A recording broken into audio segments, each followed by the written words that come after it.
My name is Daniel Brooks, and this story began in a simple place, my small house on Maple Street in the quiet town of Riverside, America. The house is not very big, but it is comfortable and peaceful. It has 2 bedrooms, a small kitchen, and a wooden porch where I like to sit every evening with a cup of coffee. I always liked my quiet life. After work, I would come home, cook dinner, read a book, and enjoy the silence of the neighborhood. Nothing exciting usually happened in Riverside, and I liked it that way. One Friday evening, about 10 months ago, my calm routine suddenly changed. I had just finished cleaning the kitchen when I heard a loud knock on the front door. When I opened it, I saw my older brother Michael Brooks standing there. Behind him were his 5 children, Oliver, Lily, Sophie, Jack, and little Emily. They were all holding bags and backpacks, and before I could even say hello, the kids rushed inside my house like a group of excited puppies. "Daniel, I really need a favor," Michael said quickly, stepping inside. He looked a little tired, but also in a hurry. "Just for the weekend. I have some things to handle, and I need someone to watch the kids." I looked around my living room as the children were already exploring everything. Oliver had turned on the television, Sophie was jumping on the couch, and Jack was running down the hallway like it was a racetrack. My peaceful house had suddenly become loud and full of energy. "Just this weekend?" I asked him. "Yeah," Michael said with a quick smile. "Just Friday to Sunday. I'll pick them up Sunday night. I promise." I hesitated for a moment, but he was my brother. Family helps family, right? At least that's what our father, Robert Brooks, always told us when we were younger. "All right," I said finally. "But just this weekend." Michael looked relieved. "Thanks, Daniel. I owe you." Before I could say anything else, he gave the kids a quick goodbye and walked back to his car. Within seconds, he was gone, leaving me standing in my doorway while 5 children filled my quiet house with noise. That weekend was the longest weekend I had experienced in years. By Sunday night, I had already spent about $230 on groceries, snacks, and drinks for the kids. Still, I didn't complain. At the time, I believed it was only one weekend. I had no idea that this one weekend was about to turn into 10 months of the same story. After that first weekend, I believed things would go back to normal. Sunday night came, and just like he promised, my brother Michael arrived to pick up his kids. My house looked like a storm had passed through it. Toys were scattered across the living room floor, crumbs covered the kitchen table, and my couch cushions were lying in places where they definitely did not belong. Still, when the kids ran to hug their father goodbye, I smiled.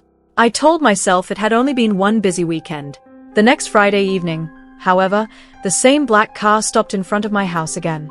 I was sitting on my porch when Michael stepped out of the car. The 5 kids jumped out behind him with their backpacks and small suitcases. Before I could even ask a question, they were already running toward my front door. "Daniel," Michael called out with a quick wave. "I hope it's okay if they stay again this weekend." I stood up slowly. "Again?"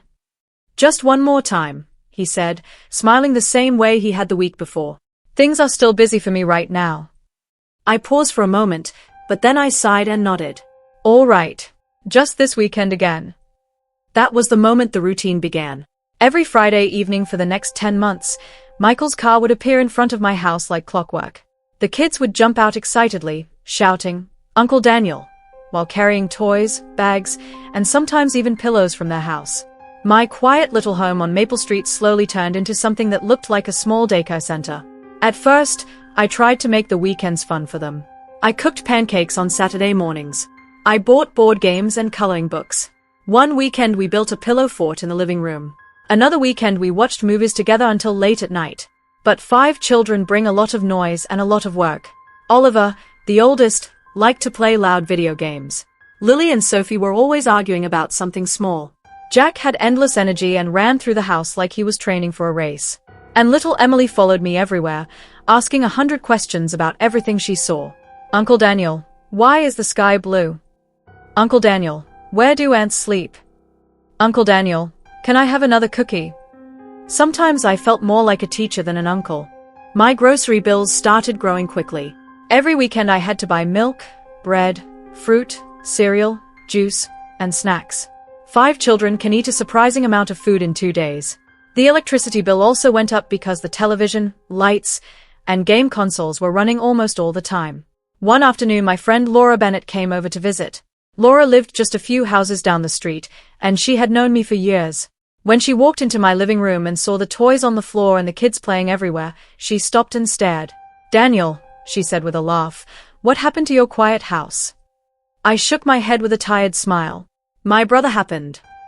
She watched as Jack ran past us with a toy airplane while Lily and Sophie were arguing about who got the blue crayon. "How often are they here?" she asked. "Every weekend," I answered. Laura raised her eyebrows. "Every weekend?" "For 10 months now," I said. She looked surprised. "Does Michael pay you for babysitting?" I laughed a little. "No. He never even asked how much it costs me." Laura crossed her arms and looked around again. "Daniel, this is basically a full-time babysitting job." Her words stayed in my mind long after she left. That night, after the kids had gone to bed, I sat alone at my kitchen table. The house was finally quiet for the first time all day. I opened a small notebook and started writing. First, I wrote down the money I had spent during the past months: groceries, cleaning supplies, toys, electricity, water, and other small things that added up over time. The number was already higher than I expected. Then I started thinking about the time. Every weekend the kids arrived Friday evening and stayed until Sunday night. During that time, I was responsible for them.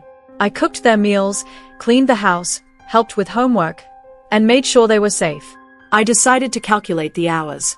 About 27 hours of babysitting each weekend. Weekend after weekend. Month after month. 10 months in total. I picked up my phone and searched for the average babysitting rate. One number caught my attention. $73 per hour. I leaned back in my chair and began to calculate everything carefully. When I finally finished, I stared at the number on the page for a long time. $92,100. I couldn't help laughing quietly to myself. The number looked unbelievable written in my notebook. "Imagine sending Michael a bill for that," I muttered. At that moment it was only a joke, something I said to myself in an empty kitchen. But deep down, I was starting to feel something I had ignored for months. I felt tired. And for the first time, I began to wonder how long this situation was really supposed to continue. By the time the 10th month arrived, the weekends no longer felt like favors. They felt like a job I had never agreed to take. My quiet house on Maple Street had completely changed. Every Friday evening, the same routine happened, and I knew it would continue unless I finally said something. That Friday evening, I was sitting on my porch as the sun slowly disappeared behind the houses across the street. The air was cool, and for a moment the neighborhood was quiet. Then I saw the familiar black car turn the corner and drive toward my house. Michael's car stopped in front of the driveway. The doors opened, and the 5 kids jumped out like always, laughing and shouting, "Uncle Daniel!" They ran toward the front door, carrying their bags and toys. But this time I stood up from my chair and walked down the porch steps before they could reach the door. "Wait," I said calmly. The kids stopped and looked at me with confused faces. Michael stepped out of the car and smiled like nothing was different. "Hey, Daniel." I folded my arms. "We need to talk." He walked closer. "What's going on?" I took a deep breath. "The kids can't stay this weekend." Michael blinked in surprise. "What?" I said no more weekends, I told him. For a moment he just stared at me, as if he thought I was joking. Then he laughed a little. "Come on, Daniel," he said. "Don't start this." "I'm serious," I replied. "It's been 10 months. Michael shrugged his shoulders. "So? You're their uncle." "That doesn't mean I run a free daycare," I said. The kids were standing quietly now, watching us. Oliver looked confused, and little Emily held her stuffed toy tightly. Michael lowered his voice. "Relax. It's just family helping family." I shook my head slowly. Helping once or twice is a favor. 10 months is something else. For a few seconds neither of us spoke. Finally Michael sighed and waved his hand dismissively. "You're making this a bigger problem than it is." "I don't think I am," I answered. He looked at the kids. "All right, get back in the car." The children slowly returned to the vehicle, whispering among themselves. Before Michael got into the driver's seat, he looked back at me. "We'll talk about this later," he said. Then he drove away. That night our father had invited both of us for dinner at his house outside Riverside. My father, Robert Brooks, lived in a large old home surrounded by tall trees. It was the same house where Michael and I had grown up years ago. When I arrived, Michael was already there sitting at the dining table. The room felt tense even before the conversation started. Our father noticed it immediately. What's going on between you two? He asked while pouring drinks. Michael spoke first. Daniel suddenly decided he doesn't want to help with the kids anymore. My father looked at me. Is that true? I nodded calmly. Yes. He placed the bottle on the table with a heavy sound. Why? He asked. Because it's been 10 months, I said. Every weekend. My father frowned. So what? So it's a lot of work, I answered. And it costs money. Michael leaned back in his chair and laughed. Money, he said. You're really talking about money now? I reached into my jacket pocket and pulled out a folded piece of paper. I thought we should talk about that, I said. I placed the paper on the table and slid it toward him. Michael opened it slowly. At first his face showed curiosity, then confusion, then surprise. At the top of the page were the words, Babysitting Services Invoice. Below that, I had written everything clearly.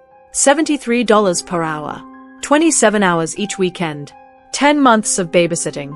At the bottom of the page was the final number. Total, $92,100. Michael stared at the paper for a few seconds. Then he suddenly burst into loud laughter. Daniel, he said between laughs, this is a joke, right? No, I replied calmly.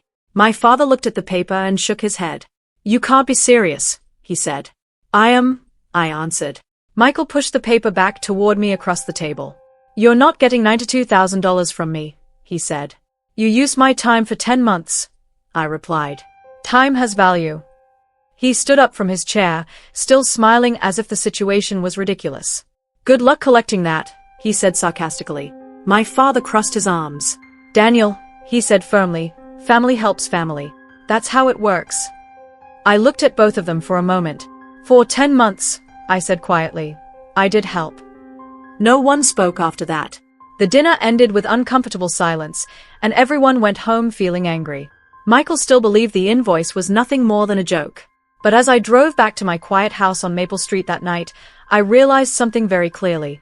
If my brother didn't take the situation seriously, I would have to make him take it seriously.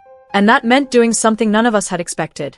After the dinner at my father's house, the situation between Michael and me became very quiet.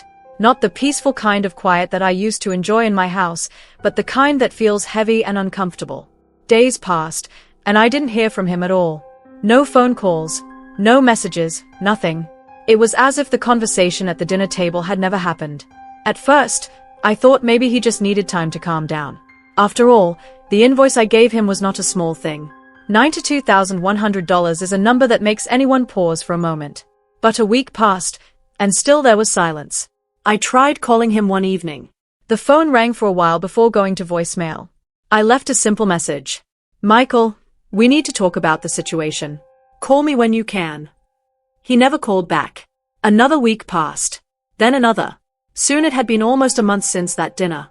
My house on Maple Street had finally returned to its old quiet life. The toys were gone, the living room was clean again, and my grocery bills were back to normal. In many ways, life felt peaceful again. But the issue with my brother still sat in the back of my mind. One afternoon, my friend Laura Bennett came by again. She knocked on the door, holding 2 cups of coffee. I thought you might need this, she said with a small smile. We sat on the porch together while the cool evening air moved through the trees. So, she asked, what happened with Michael? I explained everything. The dinner, the argument, the invoice, and the silence that followed. Laura listened carefully without interrupting. When I finished, she took a slow sip of her coffee. And he hasn't said anything since, she asked. Nothing, I replied. She thought for a moment and then said something that surprised me. Then maybe it's time to make him answer. I looked at her. What do you mean? You gave him the invoice, she said. Now treat it like a real one. Her words stayed in my mind for the rest of the evening. That night, I sat again at my kitchen table with the same notebook where I had written all the calculations. I looked at the number again. $92,100. At first, I had written it as a joke. But the more I thought about it, the more serious it began to feel. 10 months of work is still 10 months of work, even if it's for family. I opened my laptop and started researching how small claims courts work in America. I read articles, guides, and examples of cases people had filed before. The process looked complicated, but it was not impossible. The next morning, I printed the forms. It felt strange filling them out.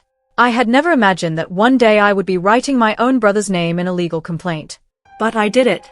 Carefully and clearly. Daniel Brooks, plaintiff. Michael Brooks, defendant. When I finished, I drove to the courthouse in New York, one of the busiest cities in America. The building was large and filled with people waiting for different legal matters. My hands felt slightly nervous as I walked to the clerk's desk. I'd like to file a small claims case, I said. The clerk handed me a few more forms and explained the process. After everything was completed, she stamped the papers and gave me a copy. That's it, she said. The summons will be delivered soon. When I walked out of the courthouse, the air felt strangely calm. I had just taken a step that would change things between my brother and me forever. 2 weeks later, the official summons was delivered to Michael's address. By that time, he had moved to London, one of the largest cities in Europe, because of a new job opportunity. The legal notice arrived at his apartment there, informing him that he had been named in a small claims case. That same evening, my phone rang. The screen showed Michael's name. I answered calmly. Hello. His voice sounded shocked. Daniel, what is this? He asked. What do you mean? I replied. This paper I just received, he said. A court summons. Yes, I said simply. There was a long silence on the phone. You actually filed a case? He asked. Yes. Another pause followed. You're serious about this? He said. I told you I was, I answered. Michael let out a slow breath. You're really taking your own brother to court over babysitting? I leaned back in my chair and looked around my quiet living room. For 10 months, I said calmly, I helped you. He didn't laugh this time. The silence on the phone felt very different from the one at the dinner table weeks earlier. This time, he finally understood that the situation had moved far beyond a joke. Finally, he spoke again, but his voice was much quieter. So this is really happening? Yes, I said. Then I added the same words our father had shouted during dinner. Family helps. After that, I ended the call. And somewhere between America and Europe, a simple family argument had now become a legal battle that would soon be decided in a courtroom.